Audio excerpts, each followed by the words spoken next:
आज जो बात हम लोग करेंगे वो है कि ये जो बोल्शेविक क्रांति हुई थी नवंबर के महीने में 1917 में, उसका हमारे देश भारत पर क्या असर पड़ा था।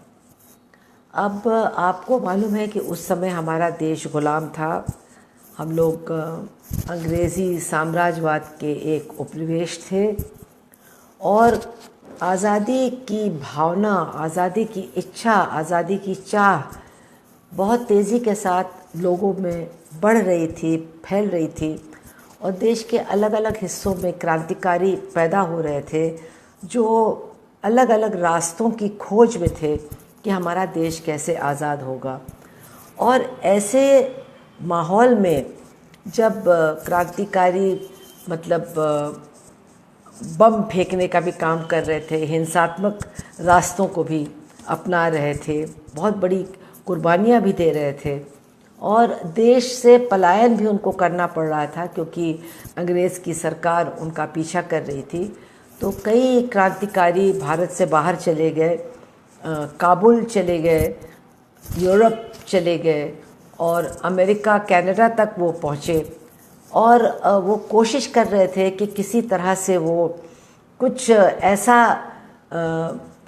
ऐसी सहायता उन्हें मिले कि देश की आज़ादी की लड़ाई को आगे बढ़ाया जा सके, क्योंकि वो सब समझते थे कि अंग्रेज़ साम्राज्यवाद जो है बहुत ताकतवर है और उससे लड़ना कोई आसान काम नहीं है। अब आप सोचिए कि ऐसी हालत में जब एक देश गुलाम है, कुछ लोग, कुछ नौजवान हिम्मत बांधकर बाहर जा रहे हैं, क्रांतिकारी रास्ते को अपना रहे हैं, हिंसा के रास्ते को भी अपना रहे हैं, लेकिन अधिकतर लोग गुलामी के बंधनों में बिल्कुल जकड़े हुए हैं। उनको लगता नहीं है कि अंग्रेज़ों से कभी उनको छुटकारा मिलेगा। उनको लगता है कि ये इतने मज़बूत लोग हैं, ये इनके पास इतने नए नए तौर तरीके हैं शोषण करने के कि उनको फिर हटाना बहुत मुश्किल होगा। तो एक तरह से पूरी दुनिया को अगर हम देखें, उस ज़माने की दुनिया, तो एक अजीब चित्र हमारे सामने आता है कि आधी से ज़्यादा दुनिया तो बिल्कुल ग़ुलाम थी। उन्होंने सदियों से अपनी आज़ादी को त्यागी हुई थी। वो जानते ही नहीं थे कि आज़ादी का मतलब क्या है। और जो साम्राज्यवादी देश थे उनमें जो लोग शासक थे वो तो खैर बहुत धन इकट्ठा कर रहे थे, उनके पास बहुत ताकत थी, लेकिन उनके देशों में भी बहुत बड़े पैमाने पर जो मज़दूर थे, जो किसान थे, वो बहुत गरीब थे, बहुत बुरी हालत में रहते थे और काम करने के उनकी जो परिस्थितियां थीं वो भी बहुत ख़राब थीं। महिलाएं तो कहीं भी आज़ाद नहीं थीं, पढ़े लिखे लोगों की कमी भी बहुत की संख्या भी बहुत कम थी। अधिकतर लोग किताबों से, पढ़ने लिखने से बहुत दूर रख दिए गए थे। और ऐसी हालत में आप सोचिए, जब एक बहुत ही पिछड़े हुए देश में, क्योंकि रूस उस ज़माने में बहुत पिछड़ा हुआ देश था, उसमें जो ज़ार था वो एक पूरी ताकत के साथ शासन करने वाला राजा था। बहुत ही क्रूर तरीके से उसका शासन चलता था और ये रूस भी बहुत पिछड़ा हुआ इलाका था। जो यूरोप के हिस्से का रूस था वो भी बहुत पिछड़ा हुआ था। उसमें सामंती अवशेष ही नहीं कहेंगे, ग्रामीण इलाकों में तो सामंतवादी छाया हुआ था। लेकिन ये बात सही है कि रूस में एक नया औद्योगिक मज़दूर वर्ग पैदा हुआ था और ये मत भूलिएगा कि मज़दूर वर्ग का बहुत बड़ा हिस्सा महिला मज़दूरों का था। अगर हम क्रांति के इतिहास को देखें, रूस के क्रांति का इतिहास, तो बहुत बड़ी भूमिका महिला मज़दूरों की थी।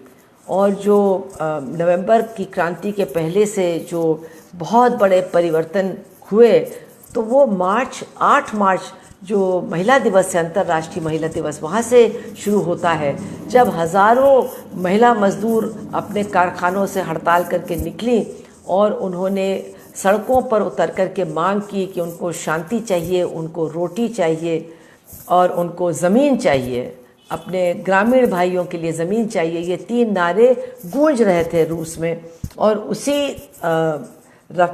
उसी के माहौल में बोल्शेविक पार्टी को ये मौका मिला कि वो एक के बाद एक जो परिवर्तन हो रहे थे उन पर उसने काबू पा करके जो निरंतरता थी संघर्ष की उसको बनाए रखा, कहीं भी समझौता नहीं किया।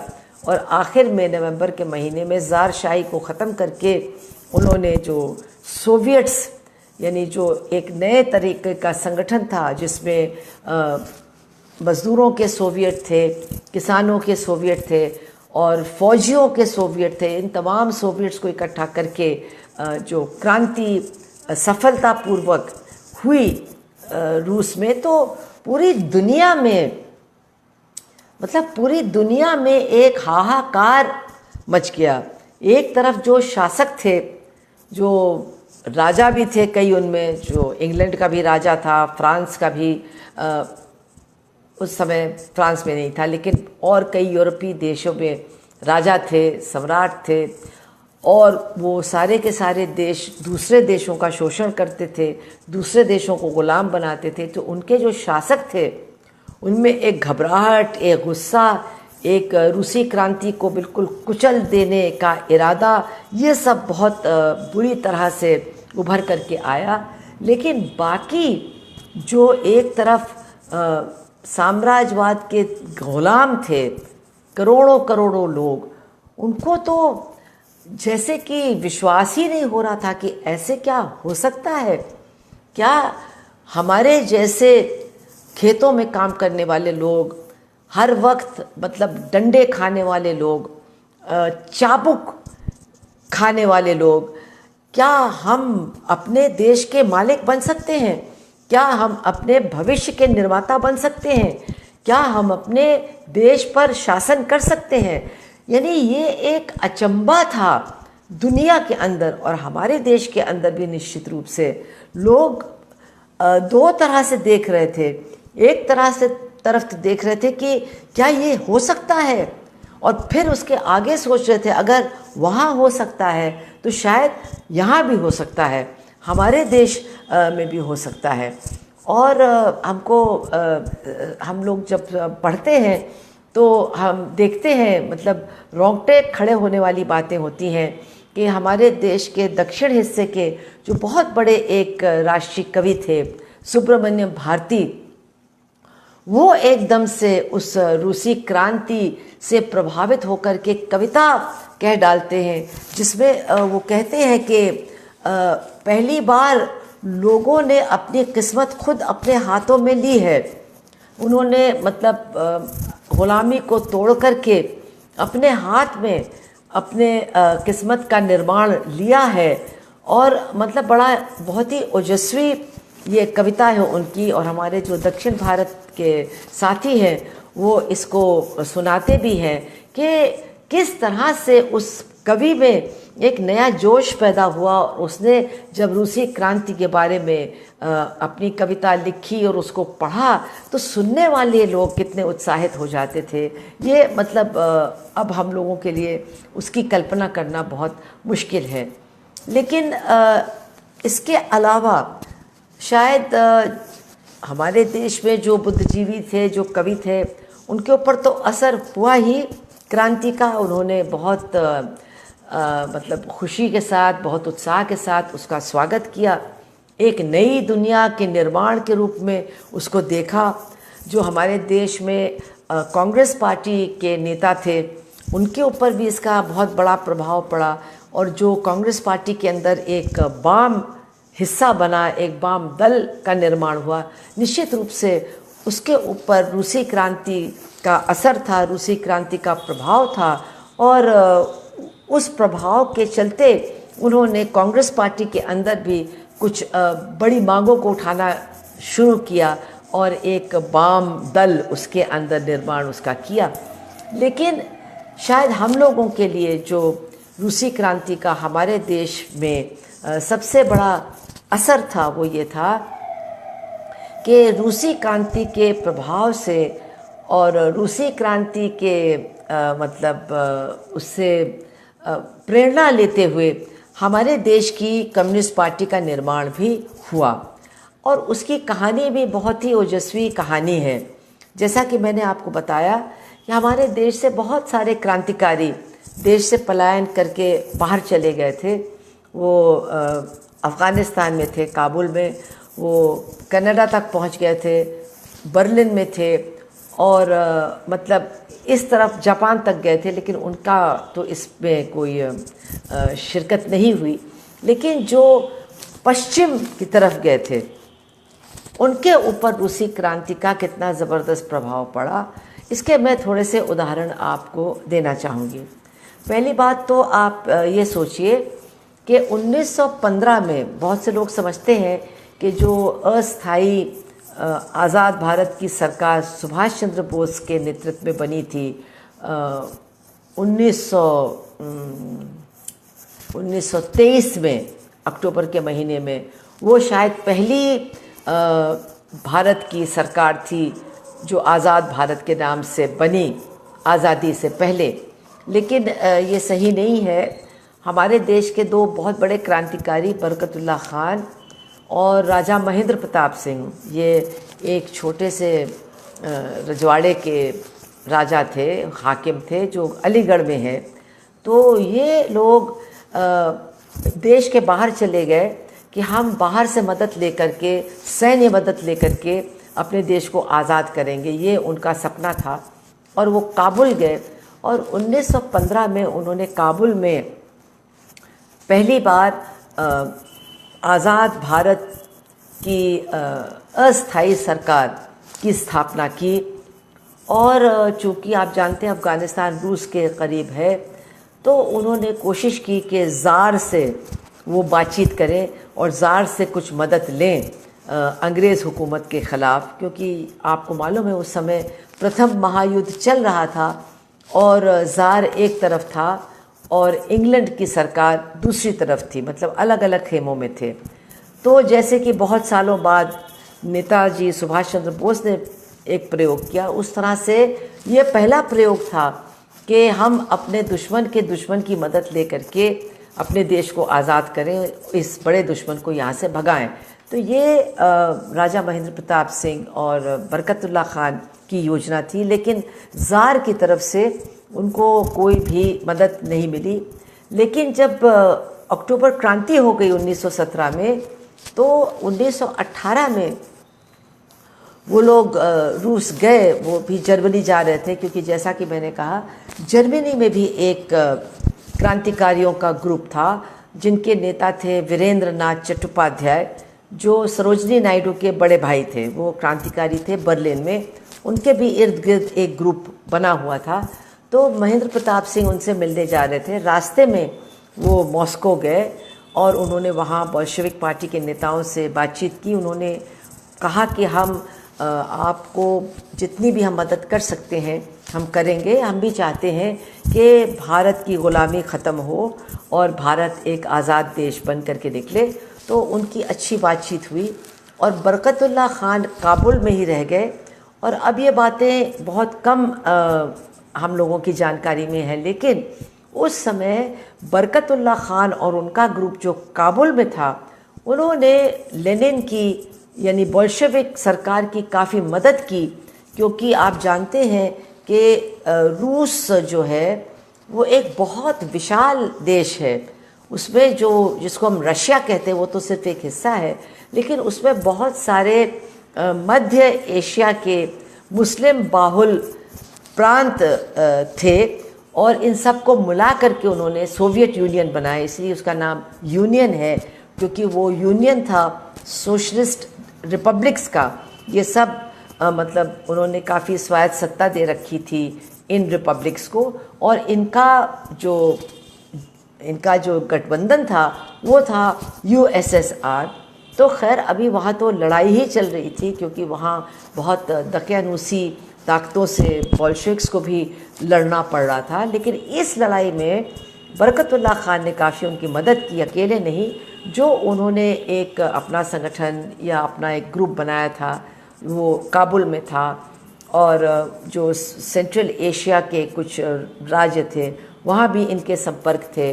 और उस समय जो पाकिस्तान का हिस्सा है वज़ीरिस्तान, जहाँ पठानों का बाहुल है, वहाँ भी काफ़ी मतलब गर्मा गर्मी पैदा हुई सोवियत यूनियन के समर्थन में। और इसीलिए उस समय हम लोगों को, चूँकि हमारे इतिहास में तो बताया ही नहीं जाता, पेशावर षड्यंत्रकारी केस चलाया गया था बरकतुल्लाह और उनके साथियों के ख़िलाफ़। ब्रिटिश हुकूमत ने चलाया था पेशावर कंस्पिरेसी केस।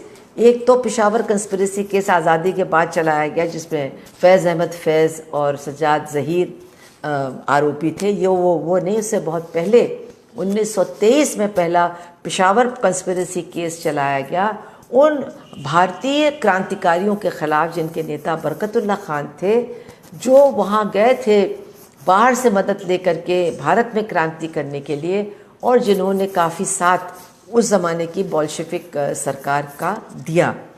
और इसी कड़ी में हम देखते हैं कि और कई बहुत महत्वपूर्ण घटनाएं घटी। और इसमें हमको अब याद ये रखना चाहिए कि उस समय जो सोवियत की सरकार थी, बोल्शेविक की सरकार, वो किस परिस्थिति में थी। आप जानते हैं कि रूस, सोवियत यूनियन बहुत एक गरीब, काफ़ी पिछड़ा हुआ देश था, और पहले महायुद्ध में उसकी बहुत बुरी हालत कर दी गई थी। उसके ऊपर बहुत तगड़े दंड वसूले गए जो जीतने वाली सरकारें थी, इंग्लैंड और फ्रांस और दूसरे जो एलाइज थे, और उन्होंने बहुत ही बिल्कुल कंगाल बना दिया था। और उसी का एक फ़ायदा उठा करके लेनिन ने क्रांति का नेतृत्व भी किया। लेकिन हालत बहुत ख़राब थी, यानी भुखमरी थी चारों तरफ। लोग जो मोर्चे से वापस आए फौजी, वो बुरी तरह से घायल थे, उनकी कपड़े फटे हुए थे, उनके पास खाने को नहीं था, और बहुत ही विकट परिस्थितियों का सामना उस बोल्शेविक सरकार को करना पड़ रहा था। और इसके साथ साथ अंदर, मतलब सोवियत यूनियन के अंदर, जिनको हम लोग कहते हैं श्वेत दल, वाइट फोर्सेस, क्योंकि जो क्रांति के दल थे वो रेड फोर्सेस थे, और जो प्रतिक्रांति के फोर्सेस थे वो वाइट फोर्सेस थे। और उनमें ये जो कॉसैक्स हैं, मतलब एक बहुत लड़ाकू एक समुदाय, वो पूरी तरह से जो बड़े बड़े सामंती मतलब बड़े बड़े सामंती लॉर्ड्स थे, नवाब थे वहाँ के, उनका साथ दे रहे थे कॉसैक्स। और ये एक वाइट आर्मी बनी थी, श्वेत सेना, जो घेर रही थी लाल सेना को और मॉस्को को।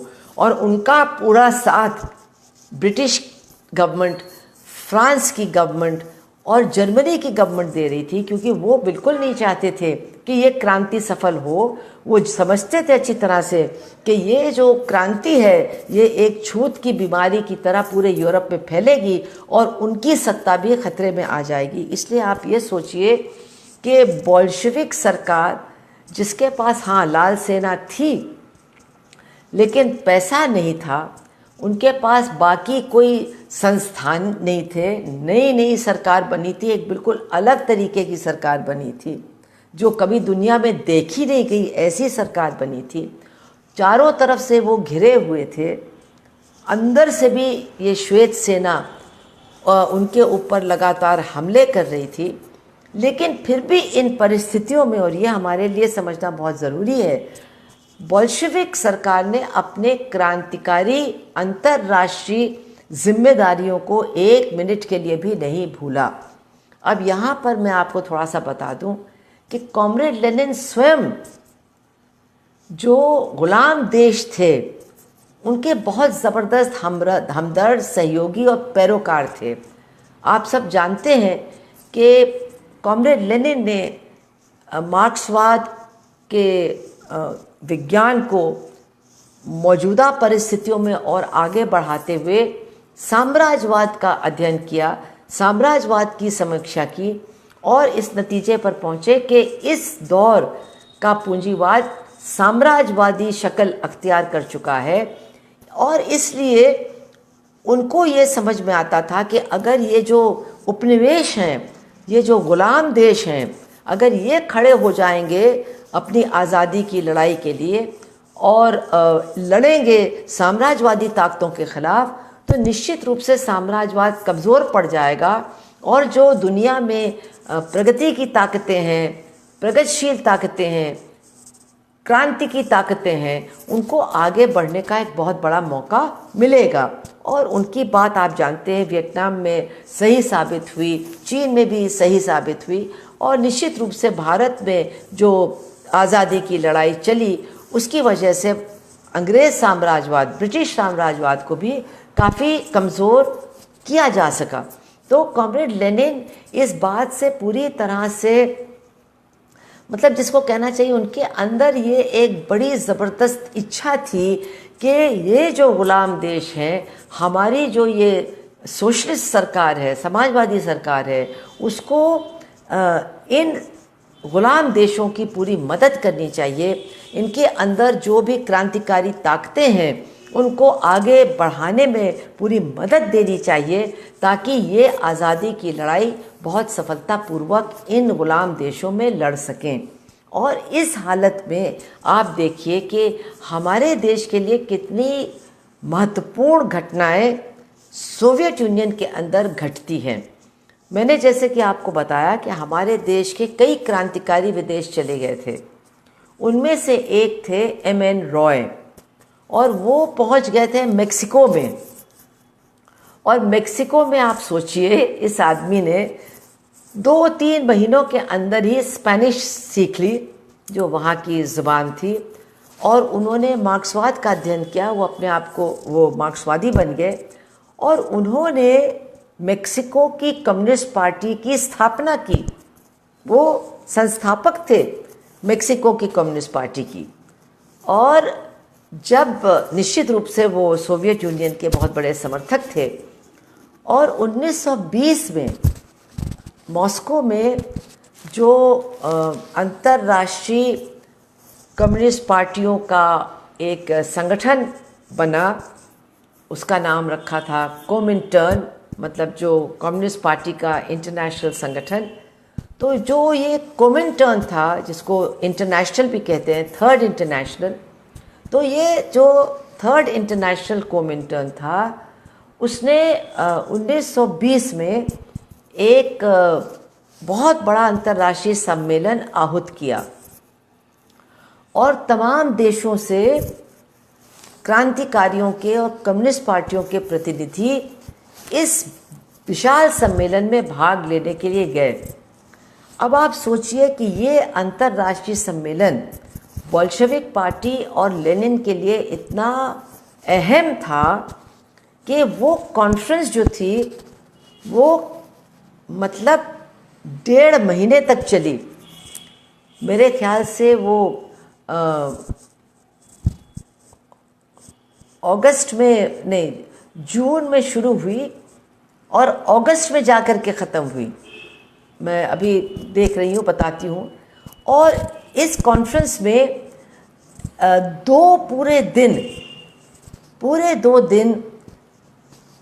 पूरब के देशों के बारे में चर्चा और वहाँ क्या होना चाहिए इसके लिए जिसको कहना चाहिए तय किए गए कि 2 दिन केवल पूरब के देशों के बारे में चर्चा होगी और वहाँ कैसे हम आज़ादी और क्रांति का आंदोलन आगे बढ़ाएंगे, इसके बारे में 2 दिन तक चर्चा होगी। और यहाँ हम किस तरह की कार्यनीति अपनाएंगे, हमारी टैक्टिक्स क्या होंगे, उसको भी हम लोग यहाँ पर इन 2 दिनों में तय करेंगे। तो ये जो कॉन्फ्रेंस, अंतर्राष्ट्रीय कॉन्फ्रेंस हुई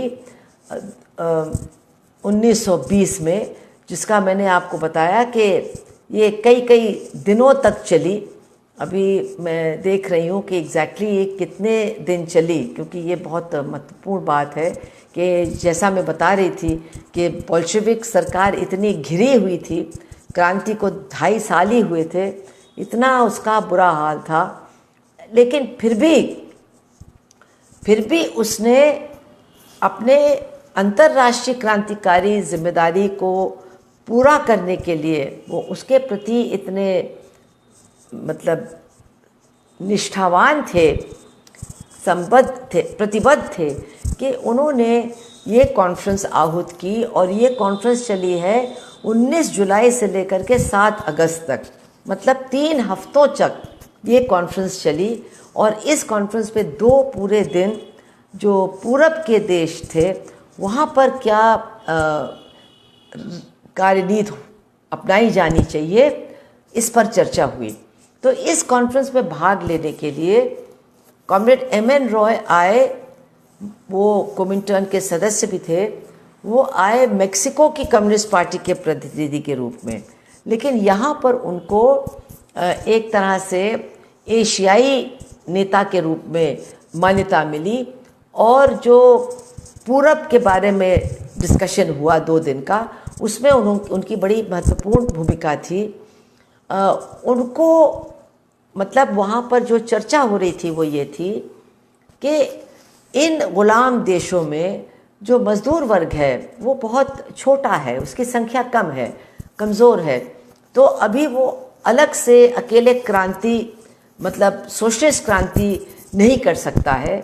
उसको जो स्वाधीनता की लड़ाई है उसमें जो वहाँ का बुर्जुआ वर्ग है या वहाँ का जो पूंजीपति वर्ग है उसके साथ हाथ मिला करके लड़ने की आवश्यकता है। और इसीलिए जो कॉमरेड लेनिन ने अपने इम्पीरियलिज्म के बारे में जो उन्होंने अध्ययन करके लिखा था, जो उनका शोध था, उसमें उन्होंने ये कहा था कि अब ये जो पूंजीवादी देश हैं, चूँकि ये अब साम्राज्यवादी बन गए हैं, ये दूसरों को लूट रहे हैं, दूसरों को गुलाम बना रहे हैं, इसलिए इनका जो जनवादी चरित्र था, इनका जो जनवादी पहलू है वो करीब करीब ख़त्म हो गया है। और अब वो जनवादी क्रांति का नेतृत्व नहीं कर सकते हैं।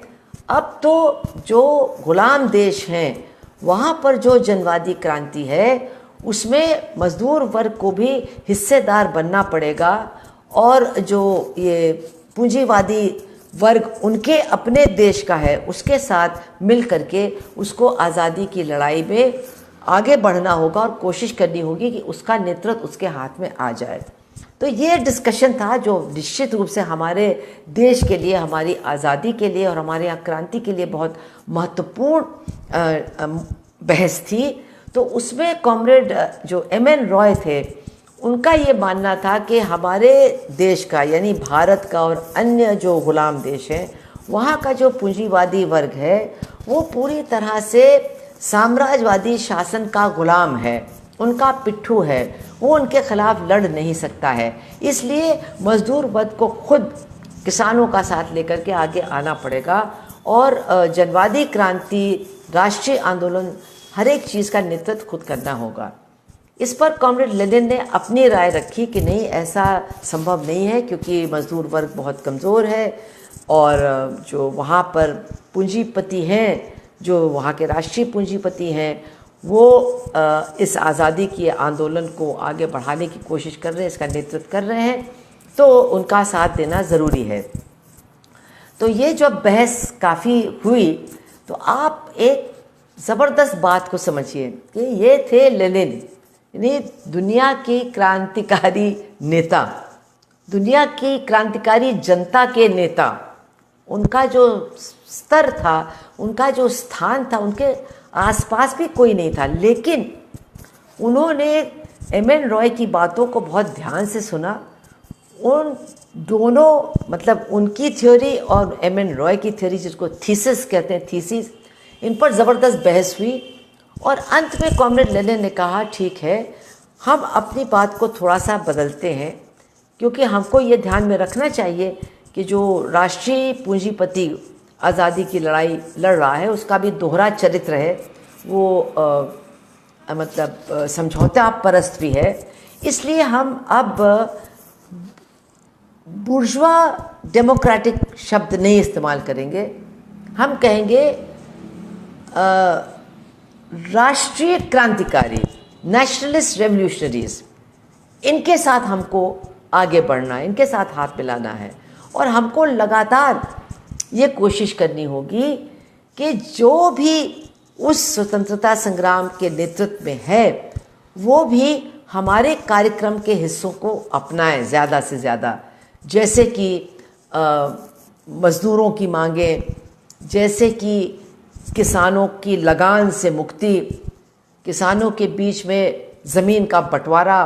तो ये जो मांगे हैं, हमारी ये कोशिश होनी चाहिए कि ये जो राष्ट्रीय क्रांतिकारी हैं वो भी इन मांगों को अपनाएं, ताकि जो पूरा संघर्ष चल रहा है आज़ादी का, उसके भी चरित्र में बहुत बड़ा परिवर्तन आए। तो खैर इस पर सहमति हो गई कि हाँ, इस तरह से हम लोग आगे बढ़ेंगे। और एम.एन. रॉय को ये जिम्मेदारी दी गई कि वो जो एशियाटिक ब्यूरो था, यानी एशिया का जो विभाग था, एशिया को देखने का विभाग, वो उसके इंचार्ज बनेंगे।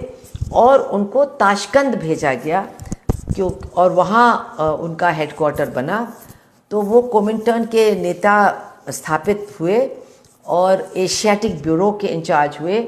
और उनको एक तरह से भारत के जो क्रांतिकारी थे उनको संगठित करने की जिम्मेदारी दी गई। और इसीलिए जो 17 अक्टूबर को जो गठन हुआ ताशकंद में कम्युनिस्ट पार्टी ऑफ इंडिया का, वो भारत की भूमि पर नहीं हुआ, वो सोवियत यूनियन की भूमि पर हुआ, ताशकंद में हुआ। बहुत कम लोग थे, 7-8 लोग थे। और उन्होंने कम्युनिस्ट पार्टी ऑफ इंडिया की घोषणा की और उसका संचालन वहीं से होने लगा।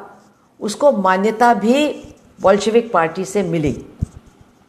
अब यहाँ मैं आपको बता दूं कि एक जो ग्रुप वीरेंद्र नाथ चट्टोपाध्याय के साथ बर्लिन में था, वो लोग भी आए और उनकी असहमति थी रॉय के साथ। और ये जो कम्युनिस्ट पार्टी का गठन हुआ, इससे असहमति थी।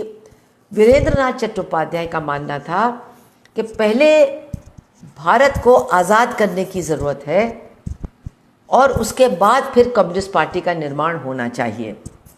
लेकिन उनकी ये बात नहीं मानी गई और जो बोल्शेविक सरकार थी उसने एम.एन. रॉय द्वारा संगठित कम्युनिस्ट पार्टी को मान्यता दी और तमाम भारतीय क्रांतिकारियों से कहा कि आप इसके साथ अपने आप को जोड़िए।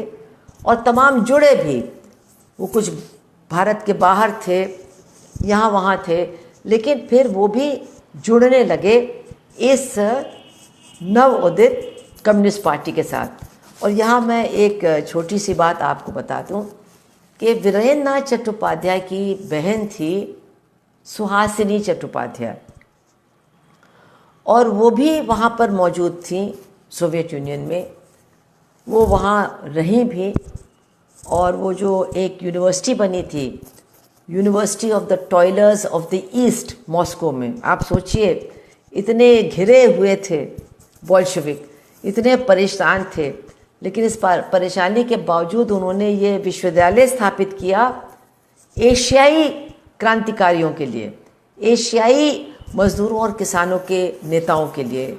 मेरे ख्याल से यहाँ होचिमिन भी शायद छात्र रहे कुछ दिनों के लिए। बहरहाल चीन के क्रांतिकारी, वियतनाम के क्रांतिकारी यहाँ आए और करीब 25-30 लोग जो भारतीय मूल के थे वो भी वहाँ पर पढ़ने गए। और उनमें एक थी सुहासिनी चट्टोपाध्याय, वीरेंद्र नाथ चट्टोपाध्याय और सरोजनी नायडू की बहन, जो पहली भारतीय महिला थी जो कम्युनिस्ट पार्टी की सदस्य बनी। और उन्होंने हमेशा ये बताया लोगों को कि उन्होंने जो सोवियत यूनियन में महिलाओं के अंदर ज़बरदस्त बदलाव देखा और किस तरह से महिलाएं हर तरह का काम भी कर रही थी, पार्टी की नेता भी थी, अपने मतलब कोई क्षेत्र नहीं था जिसके अंदर उनका हस्तक्षेप नहीं चल रहा था।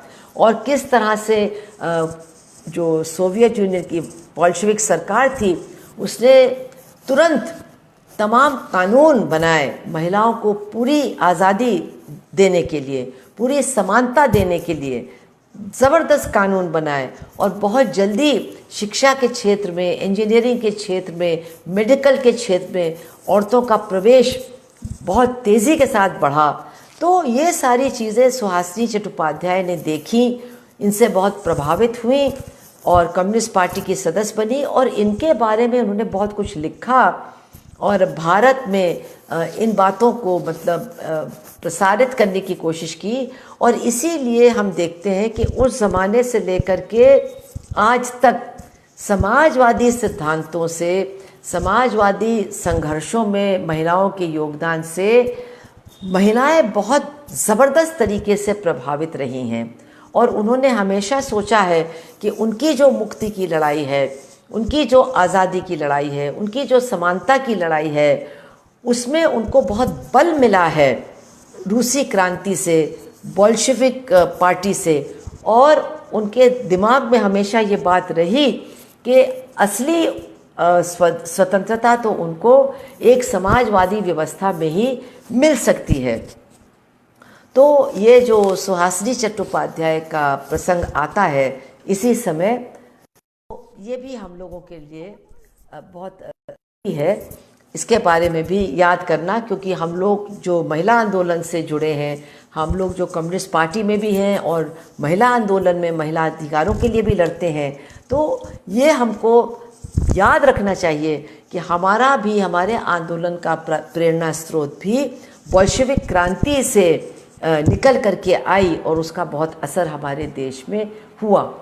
अब इसके बाद 1920 के बाद जब वहाँ कम्युनिस्ट पार्टी स्थापित हो गई तो एम.एन. रॉय वहाँ चुपचाप नहीं बैठे, वो बिल्कुल एक दीवाने की तरह जितने भारतीय क्रांतिकारी अलग अलग तरह के भारत के अंदर, भारत के बाहर थे, सबके साथ उन्होंने पत्र व्यवहार शुरू किया, उनको कम्युनिस्ट पार्टी के बारे में बताया, उनको मार्क्सवाद के सिद्धांतों के बारे में बताया और उनको प्रभावित करने की कोशिश की कि वो भी इस नवोदित कम्युनिस्ट पार्टी और कम्युनिस्ट आंदोलन के साथ जुड़े। क्योंकि अभी तो भारत में ट्रेड यूनियन मूवमेंट शुरू हो गया था, किसानों की लड़ाइयाँ भी शुरू हो गई थी, उनमें से जो लोग निकल रहे थे वो भी एक समाजवादी व्यवस्था चाहते थे। तो उनके बीच में सबसे पहले पेजेंट्स एंड वर्कर्स पार्टीज़ की स्थापना की गई। एम.एन. रॉय तो वहाँ रूस में थे, लेकिन भारत में जो समाजवादी सोच या समाजवादी उद्देश्य को लेकर के लोग लड़ रहे थे मज़दूरों के बीच में और किसानों के बीच में, उन्होंने पेजेंट्स एंड वर्कर्स पार्टीज़ की स्थापना की और इन सब के साथ एम.एन. रॉय का संपर्क था। मतलब उनके संपर्क में बंगाल के मुजफ्फर अहमद थे, उनके संपर्क में महाराष्ट्र के डांगे थे, उनके संपर्क में तमिलनाडु के सिंघारवेलु थे और इसके साथ साथ चिट्ठियाँ ही नहीं लिखते थे, उन्होंने कई पत्रिकाएं एक के बाद एक जिनके नाम वो बदलते रहते थे, क्योंकि वो आते थे भारत में, बंटते थे और फिर उनके ऊपर रोक लग जाती थी, उनके ऊपर बैन लग जाता था, तो फिर वो नाम बदल करके दूसरे नाम से भेजते थे। तो वैनगार्ड नाम था, मैसेज नाम था, 2-3 पत्रिकाएं उन्होंने लगातार लिखी और उनमें उन्होंने बहुत प्रभावशाली लेख लिखे कि भारत में जो क्रांतिकारी हैं उनको क्या करना चाहिए, उनको किस तरह से हस्तक्षेप करना चाहिए और उनको किस तरह से किसान मज़दूरों की एकता बनानी चाहिए, किसानों के संगठन और मज़दूरों के संगठन उनको स्थापित करना चाहिए। और इसका आप असर देखिए, लोग कहते हैं कि मतलब उनको मालूम नहीं है, वो तो सोचते हैं कि चरखा चला करके आज़ादी मिल गई, लेकिन ये हम लोग के लिए याद करना ज़रूरी है कि वो जो कम्युनिस्ट पार्टी 1920 में बनी थी, सबसे पहले संपूर्ण आज़ादी का नारा लगाने वाली वो कम्युनिस्ट पार्टी थी, उसकी मांग को उठाने वाली वो कम्युनिस्ट पार्टी थी। उस समय तो जो कांग्रेस के नेता थे वो डोमिनियन स्टेटस, वो अंग्रेज़ों से हाथ जोड़ना, कुछ छोटी छोटी उनसे रियायतें लेना, इसी में उलझे हुए थे। लेकिन ये कम्युनिस्ट पार्टी थी, बहुत कम लोग थे, मेरे ख्याल से शायद 1921 में 100 लोग होंगे जो अपने आप को कम्युनिस्ट कहते थे भारत के अंदर। लेकिन उन्होंने हिम्मत करके संपूर्ण आज़ादी की मांग को उठाया और अभी जो 1921 में अहमदाबाद में कांग्रेस पार्टी का सम्मेलन हुआ, वहाँ उन्होंने जा कर के अपना ज्ञापन दिया कि संपूर्ण आज़ादी का नारा अब लगना चाहिए। मेरे ख्याल से हसरत मोहानी गए थे वहाँ, और मतलब वहाँ लोग चकाचौंध, वहाँ तो वो डोमिनियन स्टेटस की बात भी सोच रहे थे कि ये भी बहुत मुश्किल काम है, और यहाँ ये लोग चले आ रहे हैं और कह रहे नहीं, संपूर्ण आज़ादी की मांग हमें करनी चाहिए। और इसके साथ साथ उन्होंने ये भी वहाँ पर जोर दिया कि मज़दूरों की मांगों को आप समर्थन दीजिए, किसानों की लड़ाई आप लड़िए।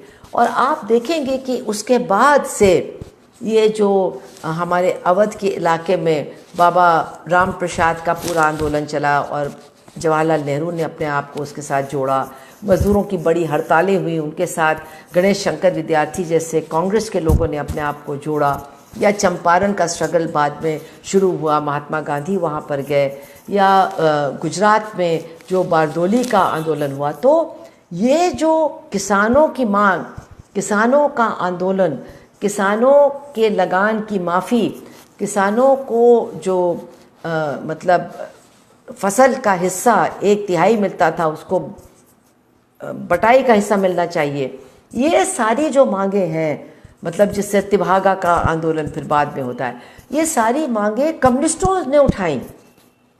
और लगातार उन्होंने कांग्रेस के अंदर अपना प्रेशर बनाया, प्रभाव बनाया कि कांग्रेस के अंदर से भी इन मांगों का समर्थन हो, और वो समर्थन हुआ। और उस समर्थन ने जो किसान आंदोलन पैदा किया, जो मजदूर आंदोलन को थोड़ा मजबूत बनाया, उससे आज़ादी की लड़ाई को एक बहुत बड़ी ऊर्जा मिली, एक बहुत बड़ी ताकत मिली, जिसके बारे में आज लोग थोड़ा कम ध्यान देते हैं, लेकिन उस पर ध्यान देना बहुत ज़रूरी है। तो इसके बाद फिर ये होता है कि 1925 में कानपुर में कम्युनिस्टों का एक और सम्मेलन होता है, और उसमें मुजफ्फर अहमद, डांगे, सिंघारवेलू सब आते हैं, और मेरे ख्याल से आर.डी. भारद्वाज ने भी उसमें शायद भाग लिया होगा। और ये माना जाता है कि एक नया संगठनात्मक स्वरूप कम्युनिस्ट पार्टी को वो 1925 के सम्मेलन से मिला। लेकिन स्थापना कम्युनिस्ट पार्टी की 1920 में ही हुई थी, सोवियत यूनियन में ही हुई थी, और उसके बाद उसको एक और नया स्वरूप देने का काम 1925 के उस सम्मेलन में हुआ, में ये काम हुआ जो कानपुर में संगठित किया गया था। और उसके तुरंत बाद आप जानते हैं सारे नेताओं को मेरठ षड्यंत्र केस में बंद कर दिया गया। लेकिन जो वो केस था, उस केस का, उस मुकदमे का पूरा इस्तेमाल उन चंद कम्युनिस्टों ने किया अपनी विचारधारा का प्रसार और प्रचार करने के लिए। सारे अखबारों में उनकी बातें छपती थी, उनकी राय छपती थी, उनके जो तमाम अध्ययन का नतीजा था वो सब छपता था, और उसका बहुत बड़ा असर पूरे देश के अंदर हुआ। और कम्युनिस्ट पार्टी एक ताकत के रूप में उभर करके आई। और वो जो कॉमरेड लेनिन का सुझाव था कि जो क्रांतिकारी राष्ट्रीय क्रांतिकारी हैं, मतलब एक बुर्जुआ पार्टी के अंतर्गत, उनके साथ अपने संबंधों को मजबूत करो, उनके ऊपर अपने विचारधारा का प्रभाव डालो, अपनी मांगों को उनके माध्यम से बड़ी मांग बनाओ, बड़े आंदोलन का मांग बनाओ। ये उन्होंने लगातार काम 1930 तक निश्चित रूप से किया। तो हम ये देखते हैं कि आज़ादी के आंदोलन में जो कम्युनिस्टों ने अपने प्रभाव को बढ़ाने का काम किया, कई प्रांतों में तो कांग्रेस के नेता कम्युनिस्ट थे, जैसे कि केरला में, जैसे कि मेरे ख्याल से तमिलनाडु में भी कुछ हद तक, कई प्रांतों में। और फिर वो जो कांग्रेस सोशलिस्ट पार्टी बनी, कांग्रेस के अंदर एक लेफ्ट ग्रुप, एक वाम ग्रुप, जिसमें जयप्रकाश नारायण थे, जिसमें राम मनोहर लोहिया थे, जिसमें कॉमरेड EMS नंबूद्रिपाद थे, और तमाम लोग थे जिन्होंने बहुत महत्वपूर्ण भूमिका अदा की मज़दूरों और किसानों के आंदोलनों को राष्ट्रीय आंदोलन का हिस्सा बनाने में।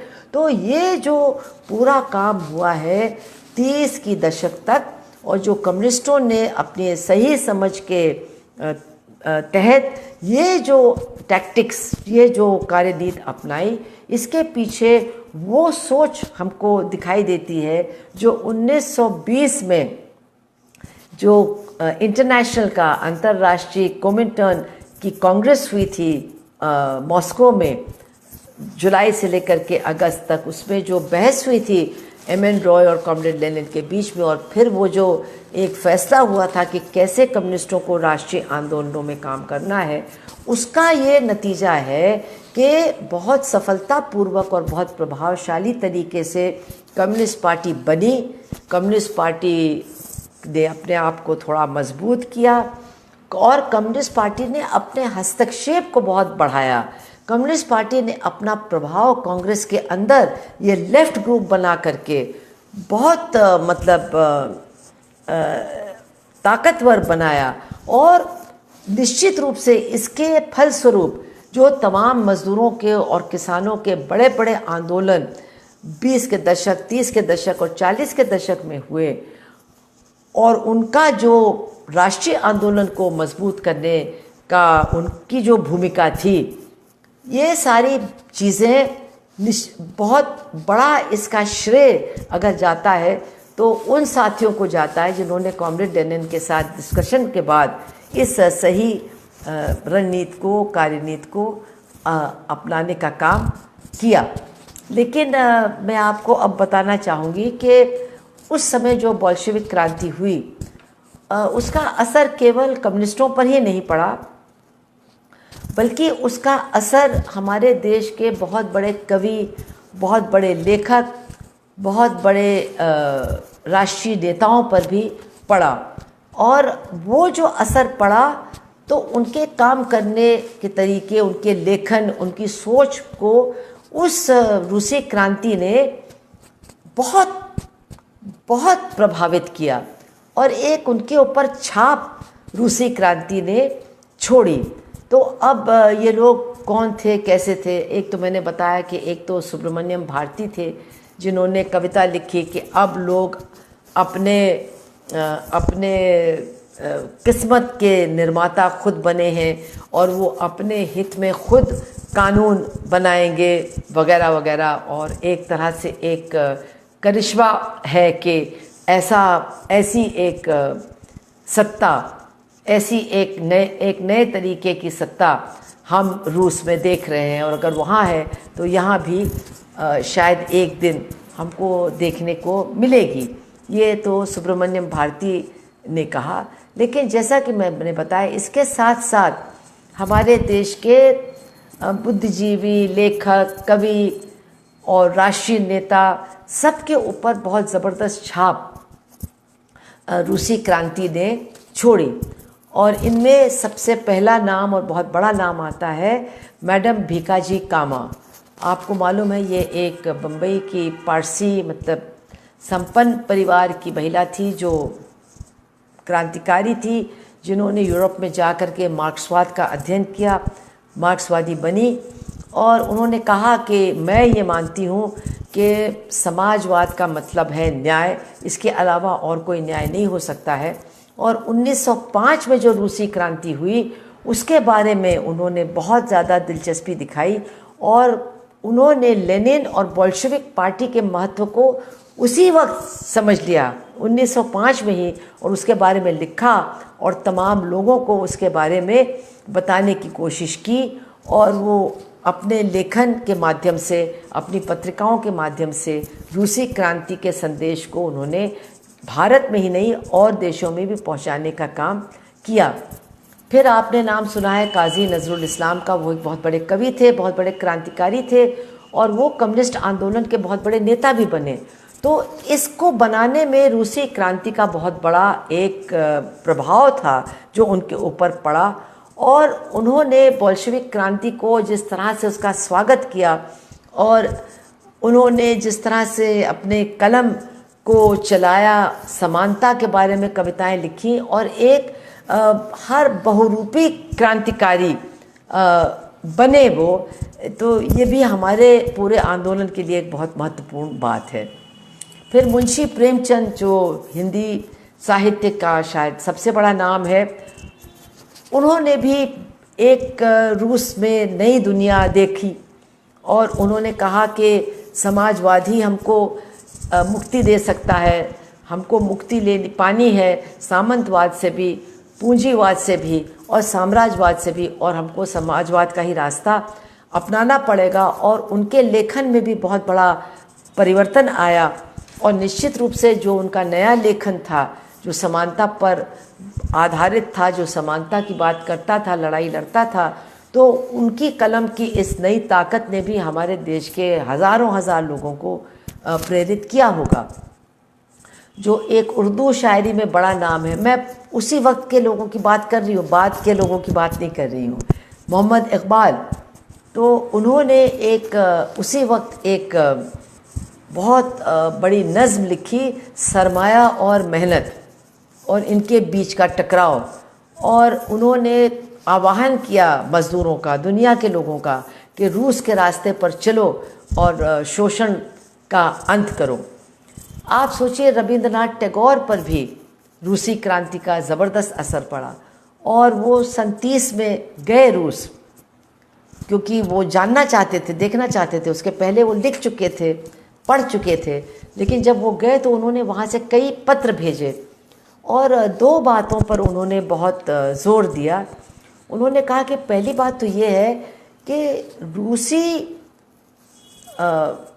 सरकार ने जिस तरह से शिक्षा पर जोर दिया है, हम लोग अपने यहाँ नहीं कर पाए हैं, कि वो डरे नहीं हैं कि अगर गरीब शिक्षित हो जाएगा तो क्या होगा। उन्होंने पूरी ताकत लगा करके जो बिल्कुल ही अशिक्षित लोग थे उनको भी शिक्षित बनाया, और मज़दूर वर्ग को शिक्षित बनाया, और उसकी वजह से रूस में इतना ज़बरदस्त विकास हुआ है, प्रगति हुई है, जो दुनिया में कभी देखी नहीं गई।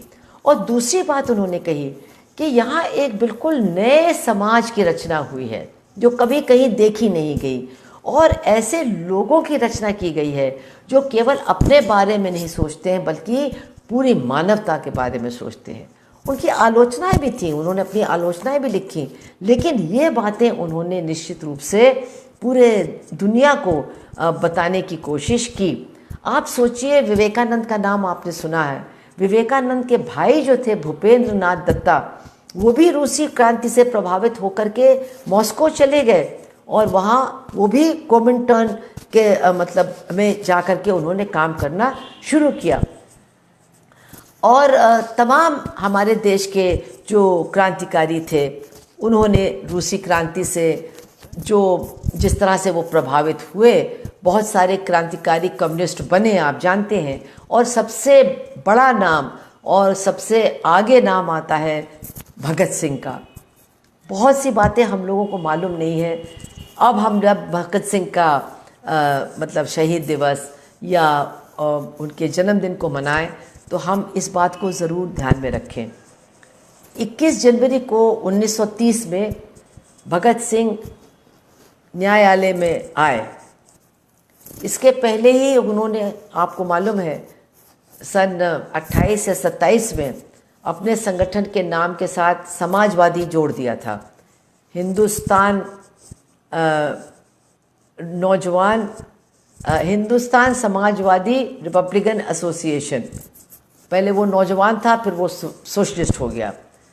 और उसके बाद 1930 में 21 जनवरी को उनकी पेशी थी न्यायालय में, तो वो अपने साथियों के साथ लाल दुपट्टे पहन करके आए। ये जो गाना चला है ना, रंग दे बसंती चोला, ये सब बिल्कुल गलत है, भ्रामक है। वो बसंती चोला वाला उन्होंने कभी नहीं पहना, ना वो गाना कभी गाया। लेकिन 21 जनवरी को, जो कॉमरेड लेनिन का जन्मदिन है 1930, वो न्यायालय में लाल मतलब दुपट्टा अपने गले में डाल करके आए, और वहाँ पे अपने साथियों के साथ उन्होंने नारे लगाए। उन्होंने कहा, कम्युनिस्ट इंटरनेशनल जिंदाबाद, समाजवादी क्रांति जिंदाबाद, लेनिन का नाम अमर है और साम्राज्यवाद का नाश हो। और सबसे बड़ी बात आप सुनिए, उन्होंने वहाँ एक टेलीग्राम का प्रारूप जो उन्होंने लिखा था वो कोर्ट में सुनाया और कहा, ये हम लोगों की तरफ से आप बोल्शेविक सरकार को, सोवियत यूनियन की सरकार को भेजिए। आपको मालूम है लेनिन तो थे नहीं तब, और उन्होंने कहा कि तार में लिखा था कि लेनिन दिवस पर हम उन तमाम लोगों को उन तमाम लोगों का अभिनंदन करते हैं जो महान लेनिन के सिद्धांतों को लेकर के आगे चल रहे हैं। और हम जो प्रयोग रूस में हो रहा है, हम उसकी सफलता की कामना करते हैं और अंतर्राष्ट्रीय मजदूर वर्ग के आंदोलन के साथ हम अपने आप को जोड़ते हैं। सर्वहारा वर्ग जीतेगा, पूंजीवाद हारेगा और साम्राज्यवाद की मौत होगी। ये कितनी महत्वपूर्ण बात है और हमें लोग इसको जानते नहीं हैं, हमें लोग इसको दूसरों को बताते नहीं हैं। आज रंग दे बसंती चोला गाया जा रहा है। आज भाजपा कोशिश कर रही है कि वो हमारे भगत सिंह को छीन ले, लेकिन हम लोग भी बहुत सारी बातें जो हमको मालूम होनी चाहिए, जो हमारे तरकश के तीर की तरह काम कर सकती हैं, उनको हम लोग याद नहीं करते हैं, उनका अध्ययन नहीं करते हैं।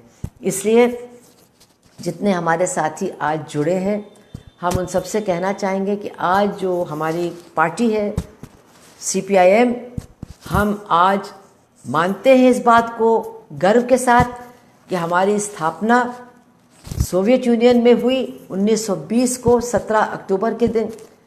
चंद साथियों ने ही स्थापना की, लेकिन कॉमरेड लेनिन के साथ विचार विमर्श करके उन्होंने तमाम मुद्दों पर अपनी सोच को साफ किया और जो उनके साथ बैठ करके कार्यनीति तय हुई, उसके आधार पर उन्होंने कम्युनिस्ट आंदोलन भारत के अंदर संगठित करने की कोशिश की।